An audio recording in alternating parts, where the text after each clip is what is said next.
Public transportation arrangements for the Hong Kong-Zhuhai-Macau Bridge. Donald Trump now says a summit with Kim Jong-un still possible. And in Ireland, landslide support for liberalizing abortion laws.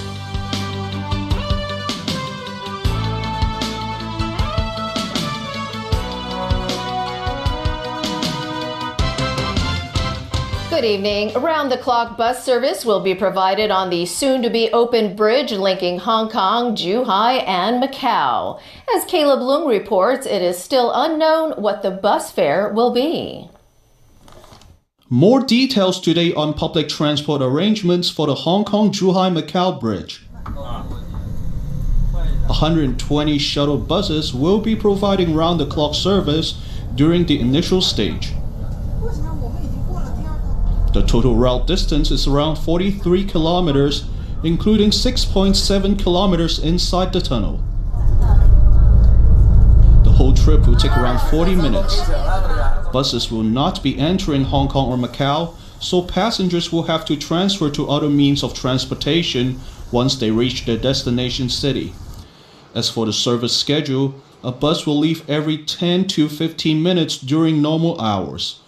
Buses will run at 5-minute intervals during peak hours, as well as at every 15 to 30 minutes during the late night hours.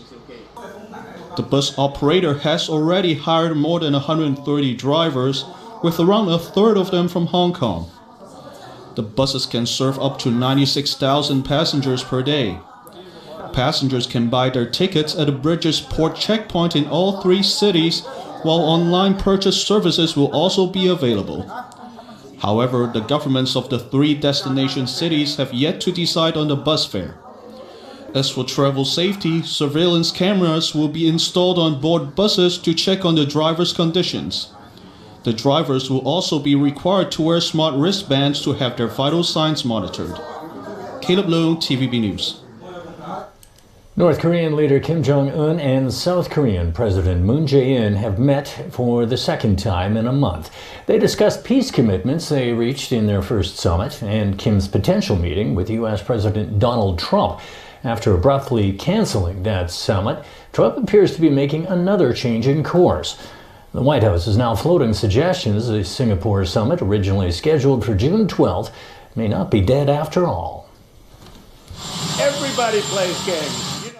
In a roller coaster game of high-stakes brinkmanship with another equally unpredictable leader, Trump has suggested the potentially historic summit with North Korea he just called off might be back on track. Maybe. We're going to see what happens. We're talking to them now. It was a very nice statement they put out. We'll see what happens. No, we'll see what happens. It could even be the 12th. We're talking to them now. They very much want to do it. We'd like to do it. We're going to see what happens. 2 days ago, Trump fired off a letter to Kim canceling the summit because of tremendous anger and open hostility. He objected to remarks from a top North Korean foreign ministry official that referred to Vice President Mike Pence as a political dummy for his comments on the North. But he also left the door open, urging Kim to call him. Possibly some good news on the Korea summit where it may, our diplomats can pull it off, may have it back on even. That's a usual give and take, of trying to put together big summits and stuff. So I think to go in there without any idea of what you're coming out with and to do so at the presidential level is frankly worse than having no summit at all. White House aides, meanwhile, stress Trump wants more than just a meeting. He's not looking for just a cheap political stunt. He wants to get something that's a long-lasting and actual real solutions. Well, meanwhile, the Trump administration has told Congress it's reached a deal that would allow Chinese telecommunications giant ZTE to stay in business. Under the agreement, ZTE would fire its management team, hire American compliance officers, and pay a fine. The fine would come on top of the roughly $1 billion ZTE has already paid for selling equipment to North Korea and Iran in violation of U.S. sanctions. In return, the Commerce Department would lift a 7-year ban imposed earlier this month on ZTE's purchase of components that the Chinese firm depends on from American companies. But U.S. lawmakers are warning the administration not to go easy on a company that violated American sanctions against 2 rogue nations. A man accused of mowing down 3 women in Oregon in a hit-and-run crime is now in police custody. Witnesses say the driver of the SUV was traveling at a high speed in Portland. That's when he suddenly jumped the curb and ran down 3 women walking on a sidewalk and then fled the scene. Hours later, police caught up to him and arrested the 61-year-old suspect. He's now facing charges of attempted murder and assault. One of his victims is in critical condition. In Ireland, exit polls are pointing to a landslide victory for those voting to relax abortion laws. Pro-choice women across Ireland are already celebrating the news. Official counting began today in Ireland's historic abortion rights referendum. Voters in the once deeply Catholic nation were asked if they wanted to scrap a 35-year-old ban on abortions. The Irish Times and RTE television exit polls suggest residents voted overwhelmingly to repeal a 1983 constitutional amendment that requires authorities to treat a fetus and its mother as equals under the law. The amendment was partly lifted in 2013 to allow women to terminate pregnancies if their life is in danger. Many in Dublin gathered in front of a wall where hundreds of messages were posted in support of giving women the freedom to choose. I was ecstatic because it could have been such a close call. It is important for women to take their decisions on their own. Why should we really wait for, the doctors to say no? Even the Prime Minister voted to set Ireland on the path of change. Not taking anything for granted, of course, but quietly confident. There's been a good turnout so far across the country, and so hopefully it'll be yes vote tomorrow. But many church-going residents do not agree with liberalizing abortion laws. I don't believe that we have the right to kill a baby in the womb, and I would call it a baby in the womb. So as nuns in the country were proudly casting their no vote, some Irish expats flew home from all over the world to make their votes count. The least I can do is travel home when I'm in the financial circumstances that I can travel home in order to give women a chance to freedom in their own country. I think that every woman should have autonomy over her own body, and no woman should feel the need to travel to access a basic human right. And we came back to vote no, and because, we're the only country in the world where the people, if the 8th Amendment is removed, we will be the only country in the world where the people have actually made abortion legal. My main motivation is that the government legislation will mean that healthy babies will be aborted in healthy mothers. Spanish opposition parties are maneuvering to end the conservative government of Mariano Rajoy. This after courts ruled his popular party profited from a large kickbacks for contracts scheme. The opposition socialists announced a vote of no confidence against the prime minister, and Rajoy's former allies, the pro-business Ciudadanos, urge him to call for a fresh election. Rajoy ruled out stepping down. He insists he wants to stay in power until the end of his term in 2020. This follows the conviction of 29 business people and former officials of Rajoy's party for graft crimes. No date has been set yet for the vote, but under parliamentary rules, it could be as early as next week. Europe's new data and privacy rules are now in effect. The regulations, which were years in the making, are intended to clarify individual rights to the personal data collected by companies around the world for targeted advertising and other purposes.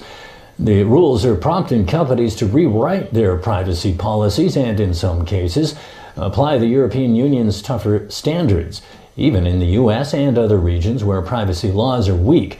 Enforcement of the new rules falls to national authorities. Officials say the new legislation will benefit both consumers and businesses. The General Data Protection Regulation is giving individuals back control over their personal data. Data protection is a fundamental right. The balance lopsided in the past.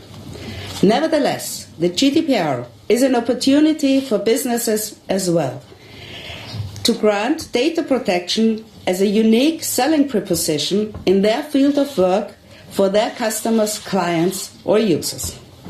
The board will be here to guarantee this balance. And still ahead in our newscast, surveys launched to gauge public opinions on land supply options. The government defends a costly footbridge project in Yuen Long. And the public urged to keep their surroundings clean during mosquito season.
Scan QR code 100%中獎啊！想知多啲，即刻去呢個網頁睇睇啦！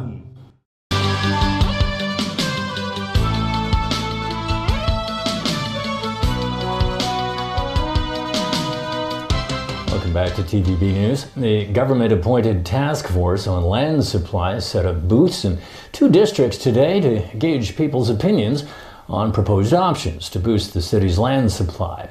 Similar road shows will be carried out in other parts of the city later. Winna Wong reports. How should the government carve out more land for much-needed housing? The task force on land supply is eager to hear answers from the public.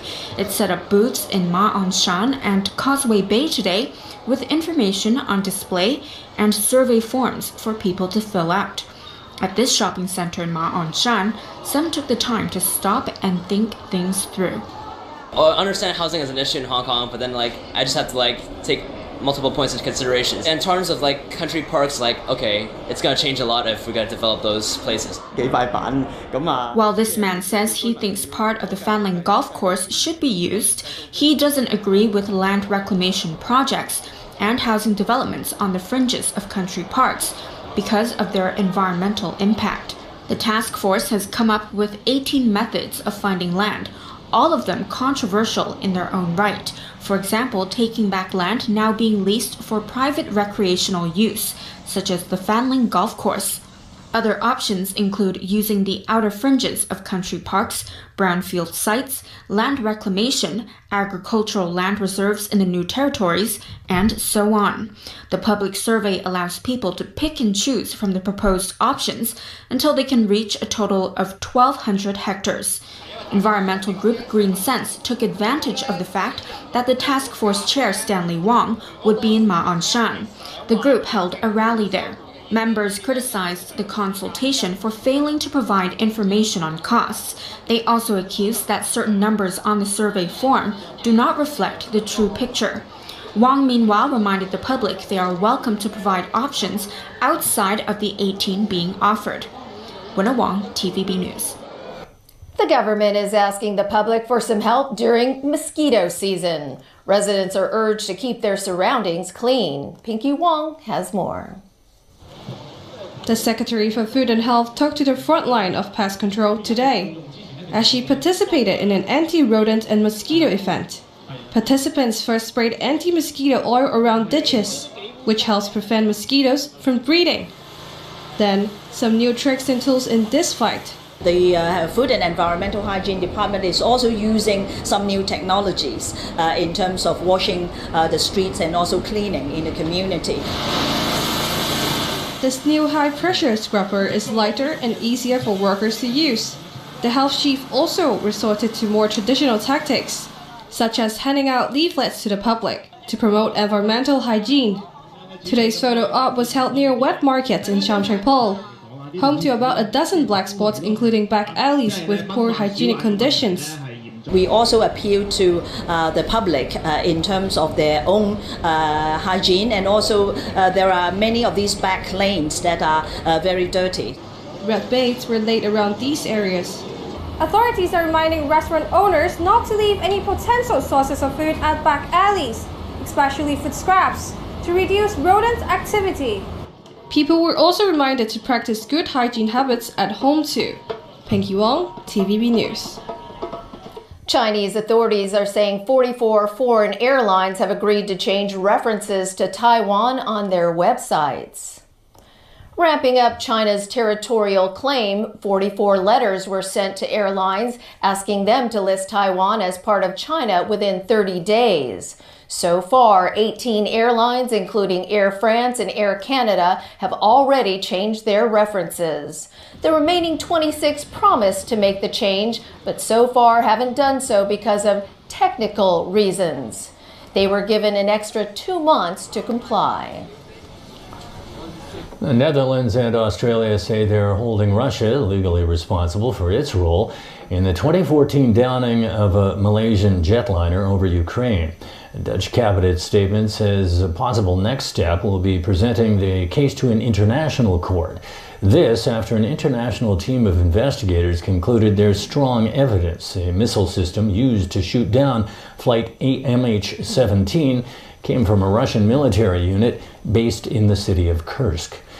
Dutch Prime Minister Mark Rutte told reporters on Friday that state responsibility comes into play when states fail to uphold provisions of international law.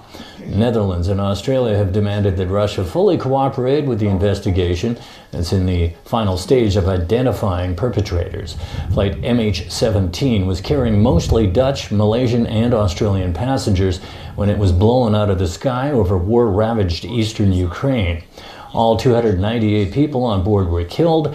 Speaking at an economic forum in St. Petersburg, Russian President Vladimir Putin denied his country was involved in the incident. He said Moscow would not trust the investigation's findings because Russia is excluded from the investigative team.